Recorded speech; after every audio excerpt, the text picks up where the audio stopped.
नमस्कार दोस्तों, हमारे चैनल अमृत ज्ञान में एक बार फिर से आपका स्वागत है। इस कहानी को सुनने से आपके घर में हमेशा खुशियां बनी रहेंगी, माता रानी का आशीर्वाद मिलेगा।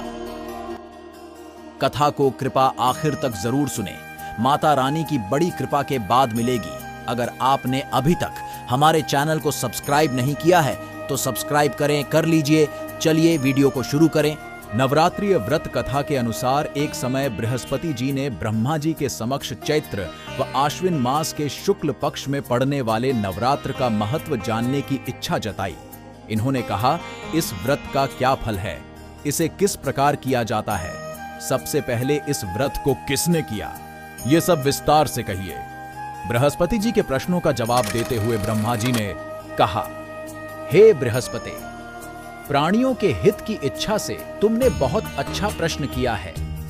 जो इंसान मनोरथ पूर्ण करने वाली मां दुर्गा, महादेव, सूर्य और नारायण का ध्यान करता है वे धन्य हैं। यह नवरात्र व्रत संपूर्ण कामनाओं को पूर्ण करने वाला है। इस व्रत को करने से पुत्र, सुख, धन, विद्या और सुख मिलता है। इस व्रत को करने से रोग दूर हो जाता है, घर में समृद्धि की वृद्धि होती है, बंध्या को पुत्र प्राप्त होता है, समस्त पापों से छुटकारा मिल जाता है। जो मनुष्य इस नवरात्र व्रत को नहीं करता वह अनेक दुखों को भोगता है। यदि व्रत करने वाला मनुष्य सारे दिन का उपवास न कर सके तो एक समय भोजन करे और 10 दिन बांधवों सहित नवरात्र व्रत की कथा का श्रवण करे। हे बृहस्पति, जिसने पहले इस महाव्रत को किया है वह कथा मैं तुम्हें सुनाता हूं। ब्रह्मा जी बोले, प्राचीन काल में मनोहर नगर में पीठ नाम का एक अनाथ ब्राह्मण रहता था। वह मां दुर्गा का भक्त था। उसे संपूर्ण सद्गुणों से युक्त सुमति नाम की एक अत्यंत सुंदर कन्या उत्पन्न हुई। वह कन्या अपने पिता के घर में अपनी सहेलियों के साथ क्रीड़ा करती हुई इस प्रकार बढ़ने लगी जैसे शुक्ल पक्ष में चंद्रमा की कला बढ़ती है। उसका पिता प्रतिदिन जब दुर्गा की पूजा करके होम किया करता, वह उस समय नियम से वहां उपस्थित रहती। एक दिन सुमति भगवती के पूजन में उपस्थित नहीं हुई। उसके पिता को पुत्री की ऐसी असावधानी देखकर क्रोध आया और वह पुत्री से कहने लगा, अरे दुष्ट पुत्री, आज तूने भगवती का पूजन नहीं किया, इस कारण मैं किसी कुष्ठ रोगी या दरिद्र मनुष्य के साथ तेरा विवाह करूंगा। पिता की बात सुनकर सुमति को बड़ा दुख हुआ और पिता से कहने लगी, हे पिता, मैं आपकी कन्या हूं तथा सब तरह आपके अधीन हूं। जैसी आपकी इच्छा हो वैसा ही करो, चाहे राजा से, चाहे कुष्टी से, चाहे दरिद्र से, जिसके साथ चाहो मेरा विवाह करना चाहो कर दो, पर होगा वही जो मेरे भाग्य में लिखा है। क्योंकि कर्म करना मनुष्य के अधीन है, पर फल देना ईश्वर के अधीन है।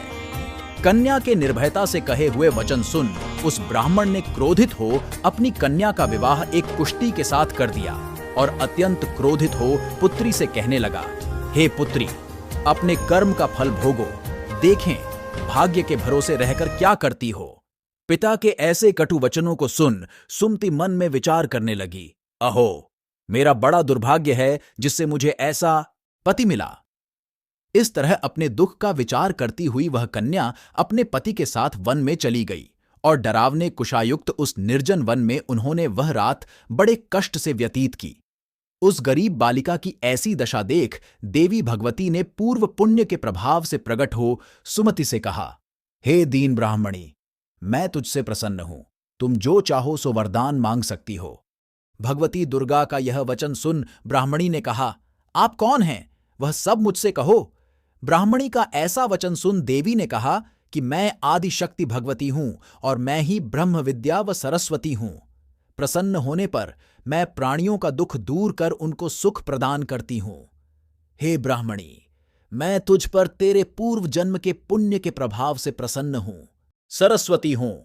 प्रसन्न होने पर मैं प्राणियों का दुख दूर कर उनको सुख प्रदान करती हूं। हे ब्राह्मणी, मैं तुझ पर तेरे पूर्व जन्म के पुण्य के प्रभाव से प्रसन्न हूं। तुम्हारे पूर्व जन्म का वृतांत सुनाती हूं, सुनो। तू पूर्व जन्म में निषाद की स्त्री थी और अति पतिव्रता थी। एक दिन तेरे पति निषाद ने चोरी की। चोरी करने के कारण तुम दोनों को सिपाहियों ने पकड़ लिया और जेल खाने में कैद कर दिया। उन लोगों ने तुझको और तेरे पति को भोजन भी नहीं दिया। इस प्रकार नवरात्र के दिनों में तुमने न तो कुछ खाया और न जल ही पिया। इस प्रकार 9 दिन तक नवरात्र का व्रत हो गया। हे ब्राह्मणी, उन दिनों में जो व्रत हुआ, इस व्रत के प्रभाव से प्रसन्न होकर मैं तुझे मनोवांछित वर देती हूं। तुम्हारी जो इच्छा हो सो मांगो। इस प्रकार दुर्गा के वचन सुन ब्राह्मणी बोली, अगर आप मुझ पर प्रसन्न हैं तो हे दुर्गे, मैं आपको प्रणाम करती हूं।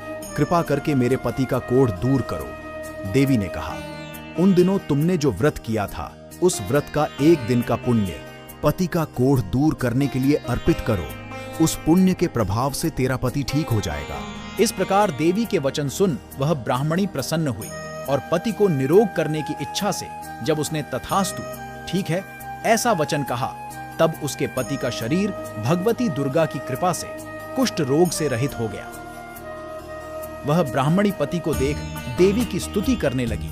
हे दुर्गे, आप दुर्गति को दूर करने वाली, तीनों लोकों का संताप हरने वाली, समस्त दुखों को दूर करने वाली, रोगी मनुष्य को निरोग करने वाली, प्रसन्न हो मनोवांछित वर देने वाली और दुष्टों का नाश करने वाली जगत की माता हो।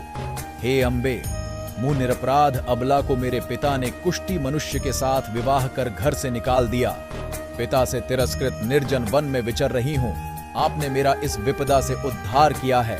हे देवी, आपको प्रणाम करती हूं, मेरी रक्षा करो। उस ब्राह्मणी की ऐसी स्तुति सुन देवी बहुत प्रसन्न हुई और ब्राह्मणी से कहा, हे ब्राह्मणी, तेरे उदालय नामक अति बुद्धिमान, धनवान, कीर्तिवान पुत्र शीघ्र उत्पन्न होगा। ऐसा वर देकर देवी ने ब्राह्मणी से फिर कहा कि और जो कुछ तेरी इच्छा है वह मांग ले। सुमति ने कहा कि हे भगवती दुर्गे, अगर आप मुझ पर प्रसन्न हैं तो कृपा मुझे नवरात्र व्रत की विधि का विस्तार से वर्णन करें।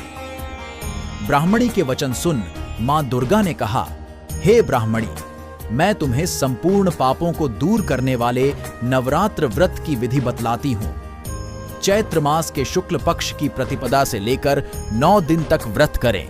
यदि दिन भर का व्रत न कर सकें तो एक समय भोजन करें। शुभ मुहूर्त में घट स्थापन करें और वाटिका बनाकर उसको प्रतिदिन जल से सींचें। महाकाली, महालक्ष्मी और महासरस्वती की मूर्तियां स्थापित कर उनकी विधि सहित पूजा करें।